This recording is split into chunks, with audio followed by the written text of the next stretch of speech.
મિત્રો, સમગ્ર વિશ્વકર્મા સમાજ માટે સમાજ દ્વારા જ એક ખૂબ જ સુંદર એક્સપો થઈ રહ્યો છે. વિશ્વકર્મા બિઝનેસ એક્સપો 2026 જે ગાંધીનગરમાં હેલિપેડ ગ્રાઉન્ડમાં થવાનો છે.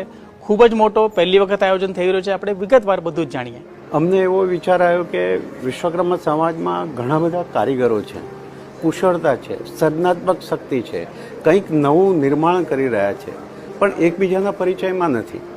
કોણ શું બનાવે છે એ ખ્યાલ નથી. સમગ્ર કારોબારી સમિતિએ પણ એવું વિચાર્યું કે આપણે આવો એક એક્સપો કરીએ કે જ્યાં બધા જ એક પ્લેટફોર્મ ઉપર ઊભા થાય અને એકબીજાના પરિચયમાં આવીએ, એકબીજાનો સહકાર મળે અને સહકારથી સમૃદ્ધિ તરફ આગળ વધીએ. એક્સપોની તારીખ છે 11 અને 12 એપ્રિલ, શનિવાર અને રવિવાર આવે છે અને સ્થળ ગાંધીનગર હેલિપેડ એક્ઝિબિશન સેન્ટર છે.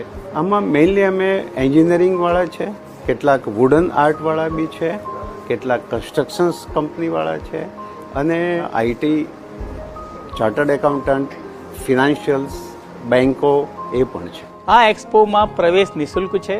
તમારે રજીસ્ટ્રેશન કરાવવું પડશે svbexpo.com પર. આજે જ નોંધણી કરાવો અને મળીએ છીએ તારીખ 11 અને 12 એપ્રિલ વિશ્વકર્મા બિઝનેસ એક્સપોમાં.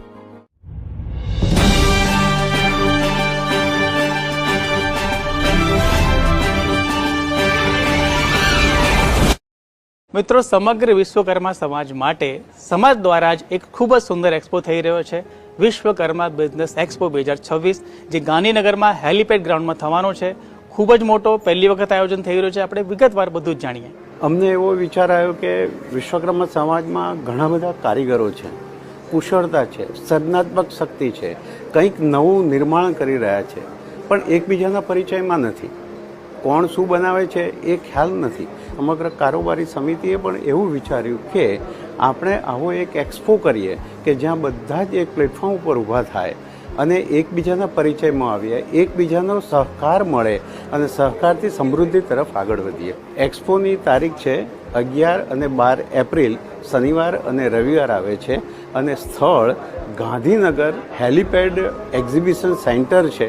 આમાં મેઇનલી અમે એન્જિનિયરિંગવાળા છે, કેટલાક વુડન આર્ટવાળા બી છે, કેટલાક કન્સ્ટ્રક્શન્સ કંપનીવાળા છે અને આઈટી, ચાર્ટર્ડ એકાઉન્ટન્ટ, ફિનાન્શિયલ્સ, બેન્કો એ પણ છે. આ એક્સપોમાં પ્રવેશ નિઃશુલ્ક છે.